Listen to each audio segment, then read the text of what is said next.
이 시간 성령 강림절에 보시는 하나님의 말씀은 요한복음 14장 8절로 17절 말씀입니다. 요한복음 14장 8절로 17절 말씀, 제가 가지고 있는 성경 신약 171쪽입니다. 다 찾으셨으면 교독하겠습니다. 제가 먼저 8절 읽어드리고 마지막 17절은 함께 봉독합니다. 빌립이 이르되 주여 아버지를 우리에게 보여 주옵소서. 그리하면 족하겠나이다. 예수께서 이르시되 빌립아 내가 이렇게 오래 너희와 함께 있으되 내가 나를 알지 못하느냐? 나를 본 자는 아버지를 보았거늘 어찌하여 아버지를 보이라 하느냐? 내가 아버지 안에 거하고 아버지는 내 안에 계신 것을 내가 믿지 아니하느냐? 내가 너희에게 이르는 말은 스스로 하는 것이 아니라 아버지께서 내 안에 계셔서 그의 일을 하시는 것이라.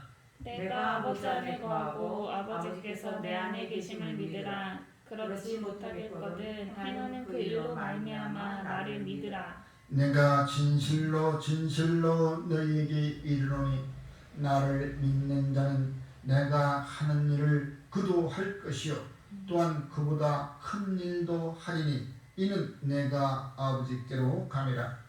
너희가 내 이름으로 무엇을 구하든지 내가 행하리니 이는 아버지로 하여금 아들로 말미암아 영광을 받으시게 하려 함이라. 내 이름으로 무엇이든지 내게 구하면 내가 행하리라.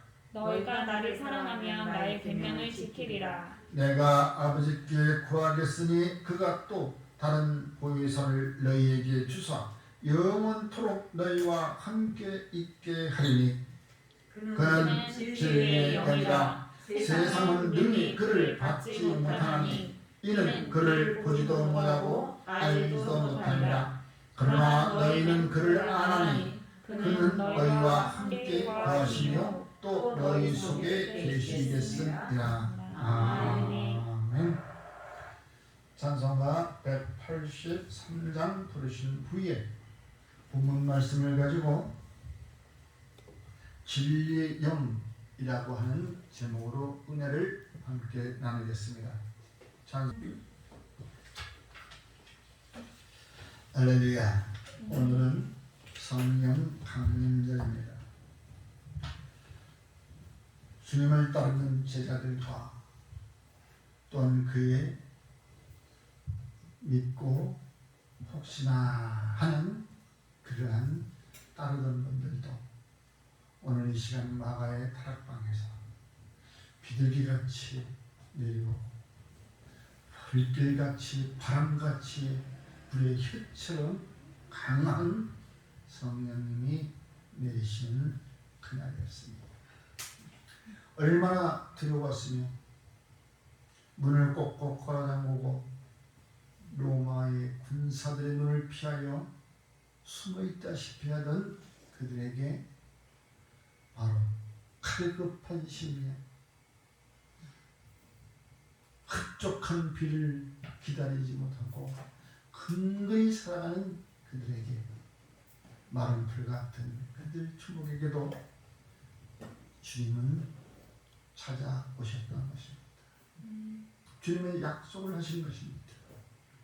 오늘 그 약속이 함께 있을 때 제자들에게 하신 말씀인 것입니다. 그 약속을 이루시겠다. 그래 너희는 두려워하지 말라.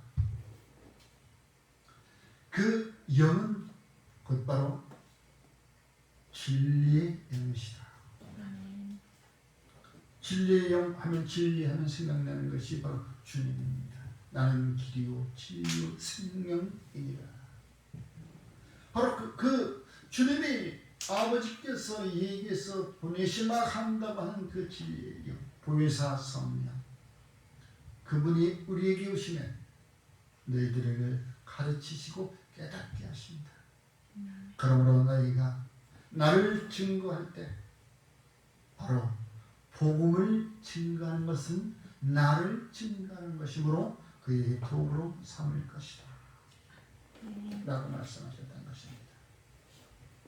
그러므로 요한복음 15장 26절에는 내가 아버지께로부터 너희에게 보내실 보혜사 성령, 그 아버지께로부터 나오시는 진리의 성령이 오실 때까지 그가 나를 증언할 것이라고 말씀하셨던 것입니다. 주님께서는 없는 말을 하는 것이 아닙니다. 태초에서부터 기록된 말씀, 그 말씀을 가지시고 제자들에게 강하게 말씀하셨다는 것입니다. 그러나 오늘날 이상한 코로나19라는 질병으로 인하여 우리 모든 사람들은 많이 지쳐 있습니다. 예배생활하는 것도 지쳐 있고 각 가정에서 개인의 예배생활은 더더욱 지쳐 있습니다. 또 그것을 조장합니다. 쉬어라, 안 나와도 됩니다. 그렇게 하면 아니야, 나는 교회에 가야 돼. 강하게 나오니까 하느님이가 감염법이라는 것을 딱 만들어가지고 이 질병으로 인해서 더불어 제지하기 시작했습니다. 이와 같이 어찌 보면 초대교회가 있기 이전에 바로 예수님 시대에 그 말세의 시대하고 거의 같습니다. 지금 성도님들은, 웬만한 성도님들은 다 지쳐 있습니다. 그래서 그걸 또 그냥 그래, 질병, 아니 코로나 때문에 그러는데, 그래 교회 안 가도 되는데 아유 피곤해, 나도 코로나에 걸렸나? 왜 이렇게 피곤하지? 왜 입맛이 없지? 이 입이 쓰지? 왜 또 이러지?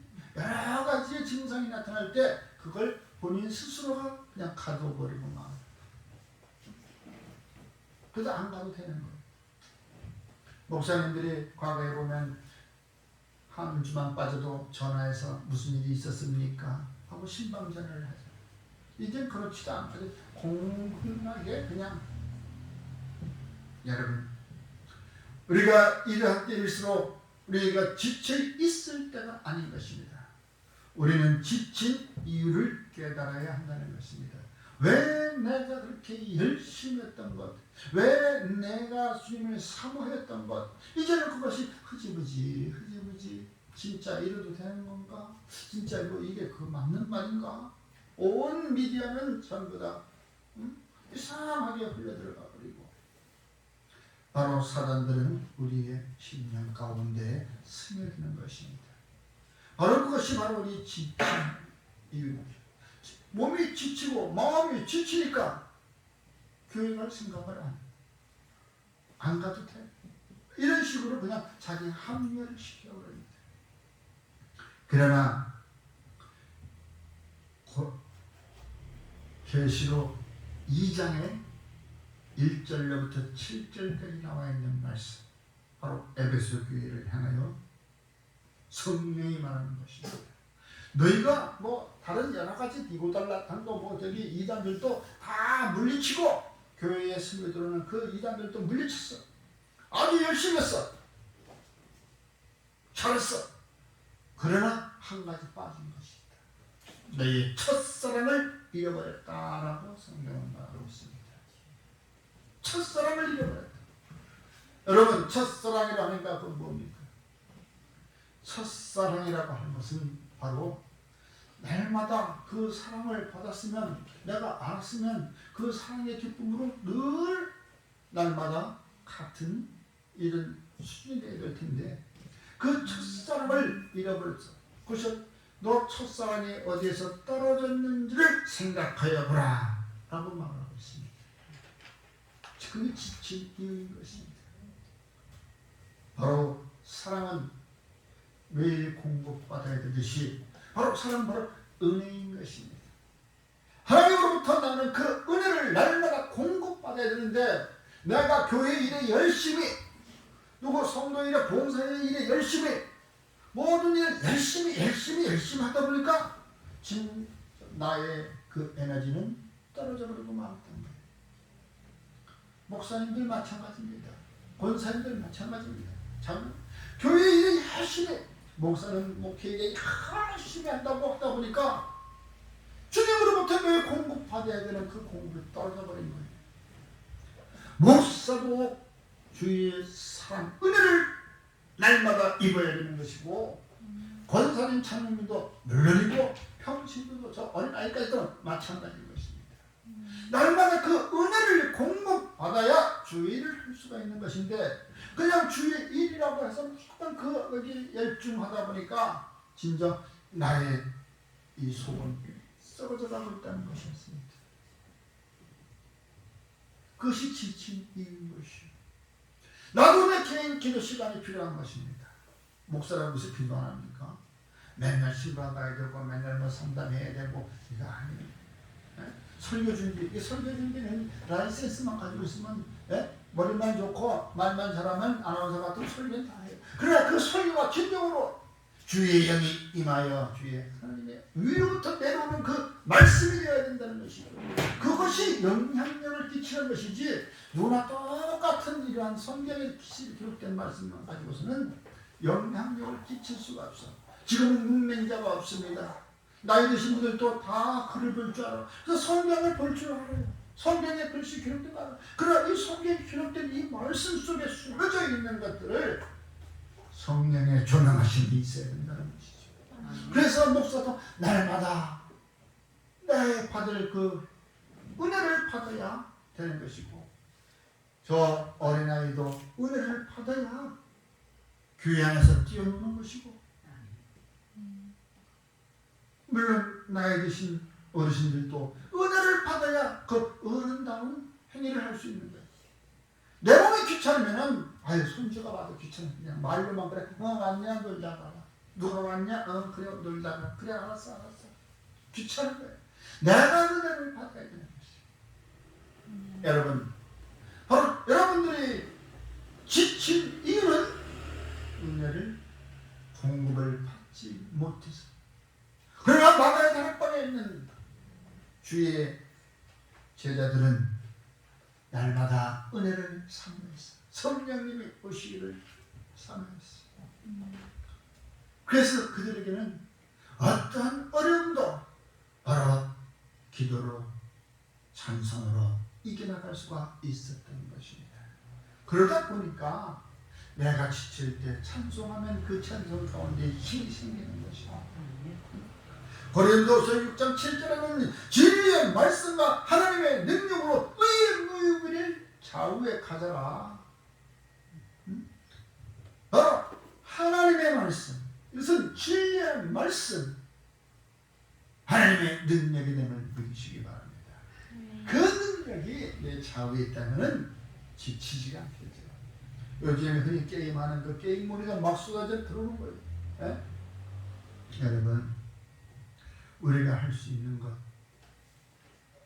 날마다 어떠한 일에 매달려 그 일에 1등을 할 줄 몰라도 1등 뒤에는 가슴이 텅 비어져 있다는 것을 믿으시기 바랍니다.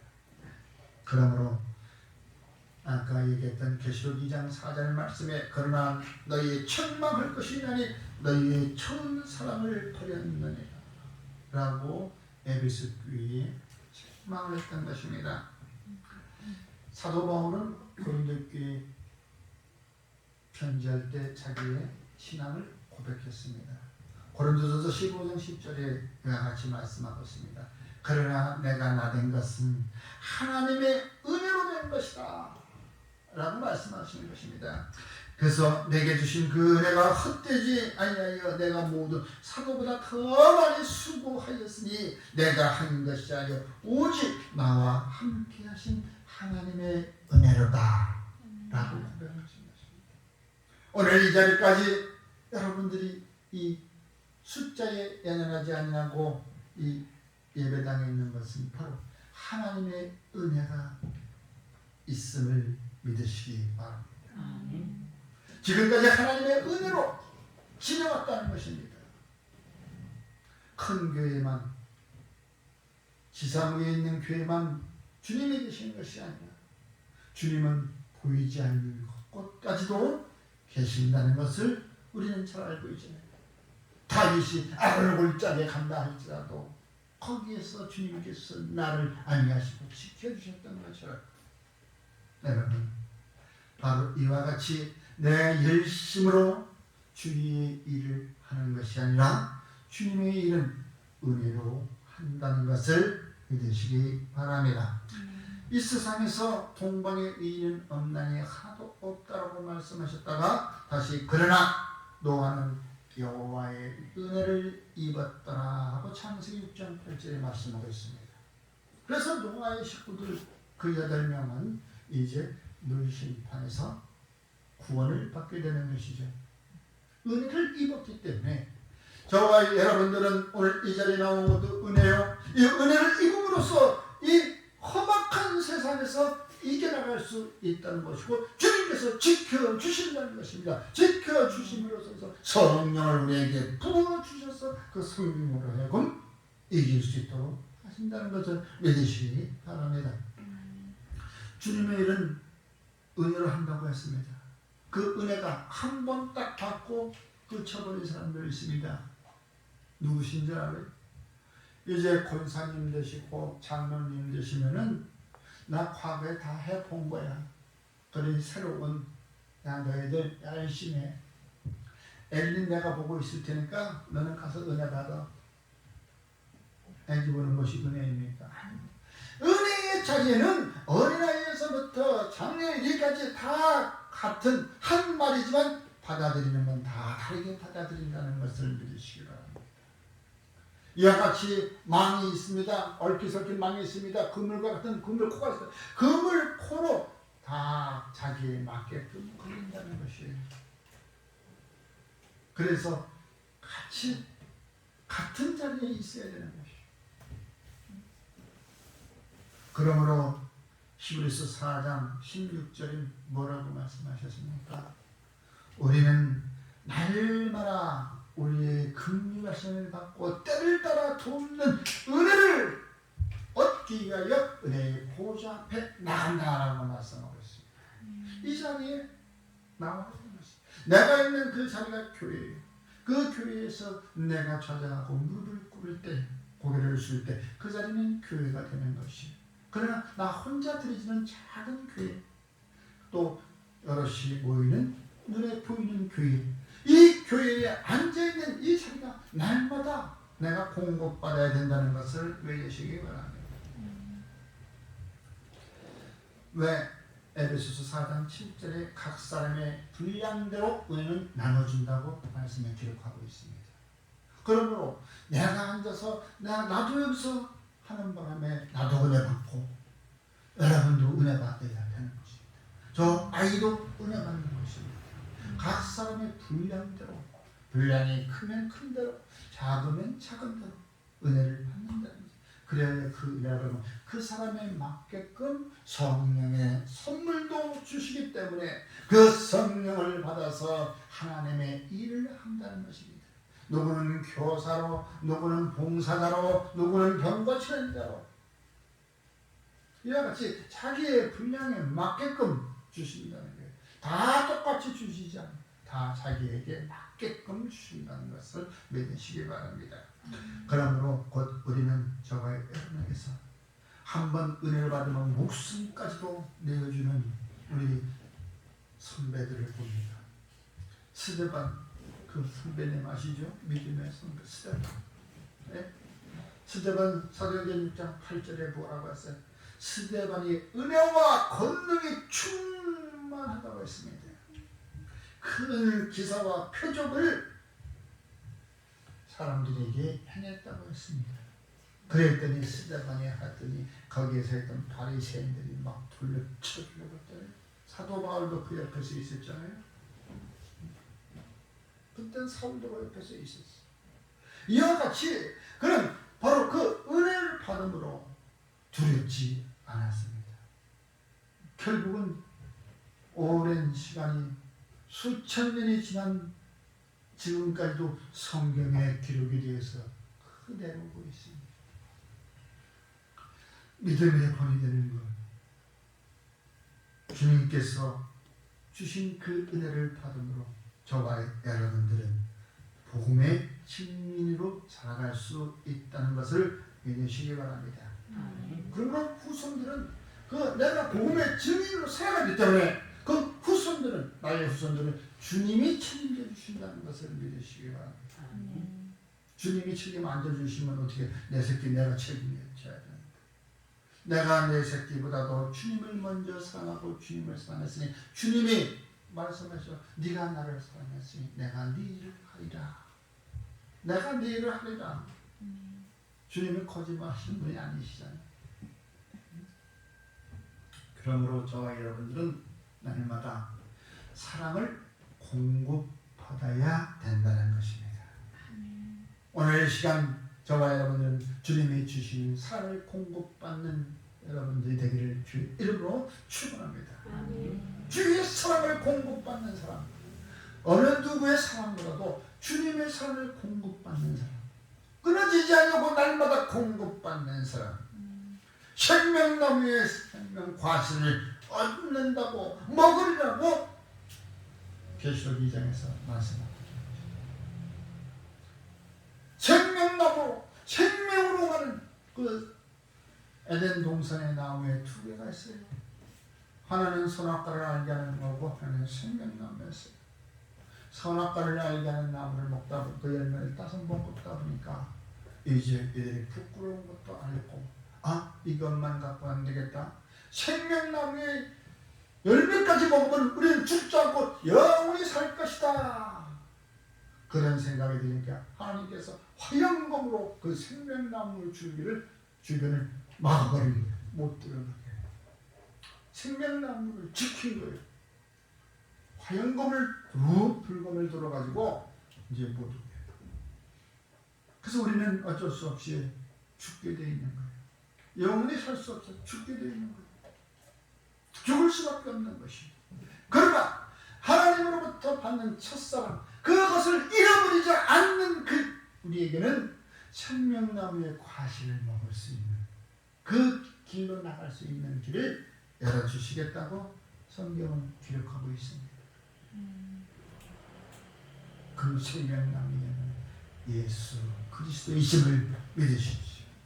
예수님이 바로 생명나무의 열매인 것입니다.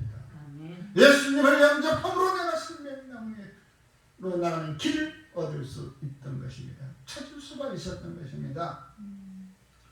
바로 생명나무로 나갈 수 없었기 때문에 하나님께서는 우리에게 예수님을 이 땅에 보내셨다는 것이고, 예수님은 우리에게 보이는 사역을 하시고 이제 33년 동안의 일을 마치고 그의 나라로 돌아가면서 우리에게 너희를 고와 같이 버려주지 않겠다. 내가 아버지께서 얘기해서 보혜사를 너희에게 보내줄 테니 그러면 그는 진리의 일이다. 그는 나보다도 더 큰 일, 너희도 할 수 있고 내가 했던 일보다 더 큰 일을 할 수 있다 라고 말씀하고 계십니다. 어떤 큰 일을? 온 세상에 바로 주의 말씀을 증거하는 것. 사도 바울은 예수님보다 더 많이 돌아다니면서 감옥으로 달려가면서 죄수의 몸으로 로마의 복음을 전했던 바로 주의 일꾼이었습니다. 주의 사도였습니다. 저와 여러분들도 주의 영이 우리에게 임하는 그 진리영을 받아서 나뿐만 아니라 내 가족, 내 이웃, 내 나라 예수 그리스도의 복음을 증거하는 증인으로 살아갈 수 있는 것입니다. 그래서 성령이 너희에게 임하면 그 권능으로 예루살렘과 온 유대와 사마리아 땅끝까지는 내 증인이 되리라. 바로 그 증인된 삶이 복음 전달자인 것입니다. 복음 전달자가 되기 위하여 우리에게 힘을 주고 우리에게 지식을 주고 우리에게 능력을 주시는 그 영, 그 영이 진리의 영인 것입니다. 진리 가운데로 인도하시는 그 영, 그 영이 저와 여러분들 천국 가는 그날까지 함께 하시기를 주의 이름으로 축원합니다. 그러므로 우리에게는 누가복음 11장 3절에 주님께서 가르쳐 주신 것도 있고 4절부터 하죠. 주기도 우리에게 날마다 일용을 주옵시고 일용할 양식을 주옵시고 육신의 양식도 먹듯이 영의 양식도 날마다 취하시기를 다시 한번 주의 이름으로 축원합니다.